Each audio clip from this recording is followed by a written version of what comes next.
A little bit about Lisa. Professional engineer and president of Goodbee and Associates with 29 years of experience in her field. Lisa leads the Goodbee team in their full-service technical consulting firm, specializing in the development and implementation of utility coordination programs for transportation and environmental projects. Please do not ask me to explain what that is. That is why she is here, okay? Lisa balances work with yoga, which she manages to fit in a couple of times a week. She is also a certified scuba diver. See, there's a lot of diversity up here at this table. So Lisa, please. Thank you. Quite an introduction. I promise I won't talk about utilities. Well, I want to now. I feel like I need to know, though. Now I'm intrigued. Yes.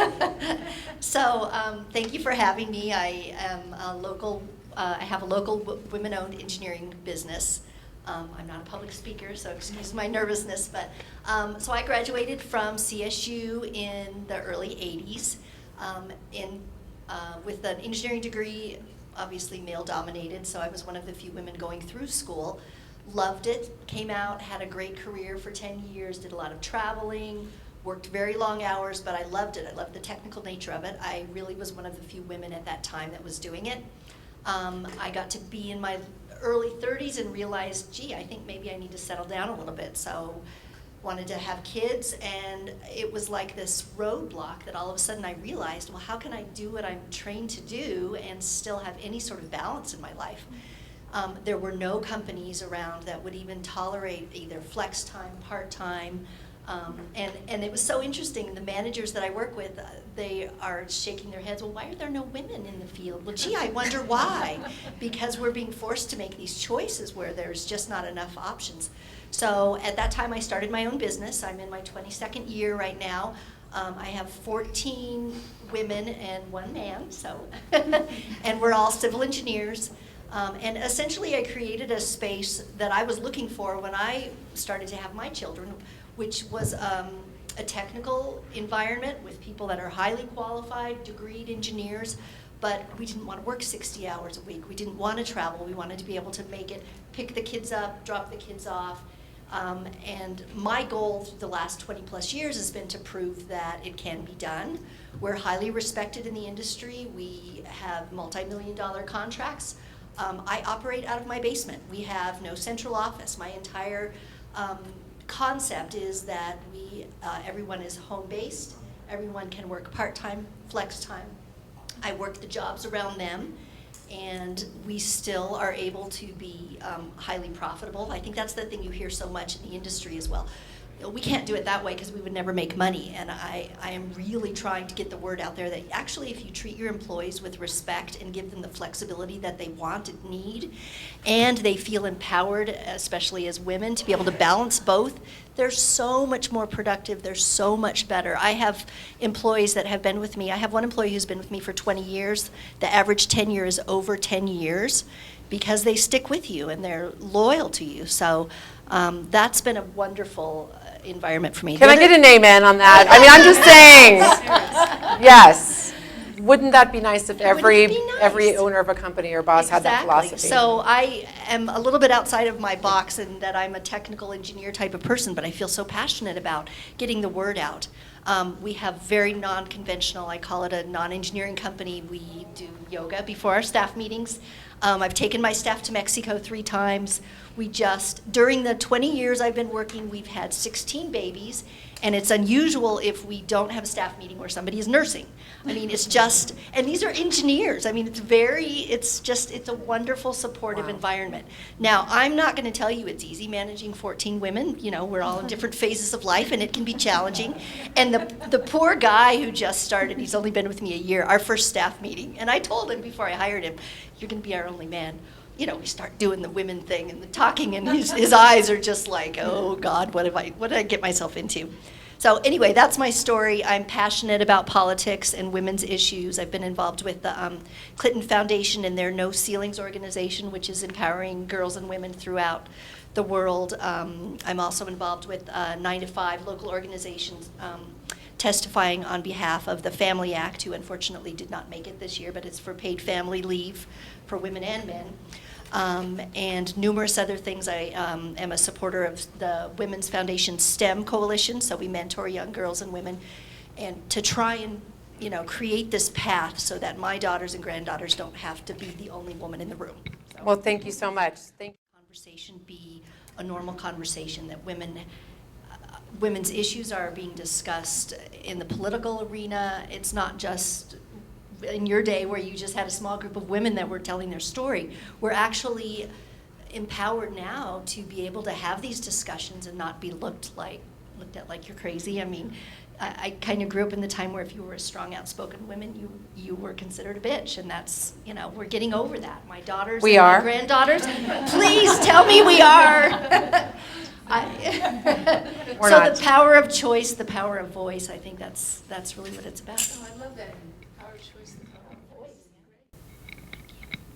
voice. I'm going to go back to my strong feminist nature. One of the most inspiring books that I ever read was The Feminine Mystique, set in the 60s. And I think that was by Betsy Friedan. She has been credited with kind of starting the women's movement. And what was inspiring to me about the work that she did, she was an educated woman in New York, and she was following down the path that women of the 60s were supposed to be doing. She went and got a good degree, and then she got married and had kids, and was incredibly frustrated and didn't understand why this was all there was supposed to be. And for many women, I think that's the case. A lot of women they embrace all of that staying home, and that's fantastic. But there was a whole generation of my mom's age that they didn't feel that they had that choice. So they were just frustrated and having to deal with that. And I think it helped me as a younger woman to understand the struggles and how difficult it was and what a huge choice it was. For us working and trying to balance it, it's not easy, but it's at least a choice. We have the power of choice. The other two women that inspire me tremendously are politicians, and I know it's not a really great time to talk about politicians, but Senator Gillibrand from New York, very strong, outspoken woman on women's issues. The story I like about her, she was nursing her kids while she was in between votes at Congress. She would be going back and nursing her child, and I guess that was the first time. And then, of course, our next president, Hillary Clinton. I'm a huge supporter of her, looking forward to working on her campaign. And the story that I go back to with her is in the 90s, and I wasn't a kid, but I was a little bit younger than I am now, and I remember the story about when she was First Lady. I'm not going to be one of those First Ladies that's going to stay home and serve tea and bake cookies. And I was like, yes, I can't cook. I'm not good at that. There are so many other things I'm good at. And she was inspirational for me about that. So those are my two. Wonderful, thank you. Over my life, a lot of women have tried to trip me on the way along my journey. And I've also worked in environments where a lot of men have orchestrated putting women up against each other in competition with one another, where even without knowing it, there was a subliminal need to compete against someone who should have been your colleague or you should have had a collegial, supportive relationship with. Just a toxic work environment, basically. So I think what I'm wondering is, from our panel, is what are the challenges that you see to women's empowerment in the workplace, and what are you doing about it right now in your own lives? That would be the question I'd like to put out. So anybody want to, perhaps? Sure. I think the biggest challenge right now that I'm seeing is complacency with the younger generation. I think that, and I agree with you, I'm inspired by seeing all these young, powerful women, but I'm also getting the sense that they think the work is done. And if nothing else, the recent political environment shows us the work is not done. The work is always continuing. If you become complacent and stop reading the paper and stop paying attention to wonderful articles and wonderful books that are out there, and use your voice, the power of the vote, the power of mentoring. We do a lot of mentoring of young women. As women leaders in the community, the thing that scares me the most is the younger generation just kind of stepping back because we're strong and we'll fill the void. No, that's not going to work. First of all, I'm not going to be around forever. I want my daughter to have that strong voice, and my son. So I think that's the biggest challenge, is just don't get complacent that we're here, we're done, we're equal, because there's still a lot of work to be done. I think I want to address the concept that there aren't enough places for women in the workplace specifically. That's one of the issues that's huge for me. And what I tell people of my generation and younger is there are never going to be more opportunities for women if all the women drop out and don't make it to the top. The way that we're going to impact change and affect the policies is when women stick it out. So that's where we need to support each other so that we have women at the upper echelon where they're making the policy changes and changing the environment, so we will have more opportunities for our teenage daughters. Because you're right now they don't see a lot of opportunity. They see more opportunity at the lower levels and they don't have any mentors at the upper level. So I think that that's the only way that it's going to change. Now, how many generations is it going to take? I have no idea. Oh, I've got lots of stories, but I'm not going to tell them all. I spent years walking into rooms, and I'm still one of the few women that are in a conference room and men just assume, everyone just assumes you're there to take notes, and I'm actually giving the presentation and discussing the technical aspects of it. I don't pour coffee, I don't do that stuff.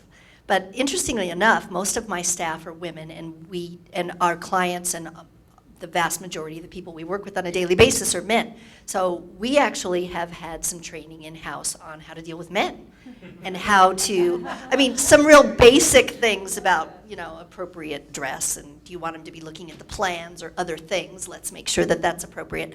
But I take great offense because I grew up during a time where I was told you had to act like a man in order to be respected in a man's world. And I am so over that, and my daughter's generation is so over that we can still be strong and feminine. We can still be smart and outspoken, and I think it's the fear of they don't know how to deal with women. Well, heavens, we're just like men. We have strong opinions, and we're going to say it, and we're not going to burst into tears crying if you criticize us. I mean, it's such an archaic attitude, and of course it's Texas, so. Does anyone else have a I think as the mother of a 17-year-old daughter, I take a great deal of responsibility for being the only mom when everyone else is letting her wear that. And what's wrong with you? You just have to have such a strong backbone. We can't change the culture, but honey, you're not going out looking like that. You are not wearing that tank top. That is not acceptable. And that storyline that everybody else is doing it is a bunch of hooey. They're not doing it. So I have tried in that aspect of, I've only got one daughter I can have my little influence on, but she's not wearing those clothes and those heels, and I'm probably the meanest mom on the planet, but that's how it goes. Yeah, I don't know. Facing this forever, and our daughters aren't facing this. I've struggled my whole career with the whole work-life balance. I've tried to create an environment that supports that, but the reality of it is you can't have it all at the same time. So you have to let go of the perfection. My house isn't as clean as it should be, and I'm a terrible cook. And I'm okay with that. Dream dinners, pull them out, frozen, whatever. But the thing that empowers me the most about this discussion is I have a 17-year-old and a 19-year-old. I've always been a working mom. And I am thrilled to see that they have grown up and flourished under that. So the mommy guilt that I have felt my entire life was really a waste of my time, because you know what? My kids admire me tremendously. They're going to be wonderful, productive citizens. They are much more independent because I wasn't always there to do all these things for them. Now, I felt terribly guilty about it, but they just turned out great. So I read an article today in the paper about, they did some study in how children of working moms end up being more, smarter and better and blah, blah, blah, whatever.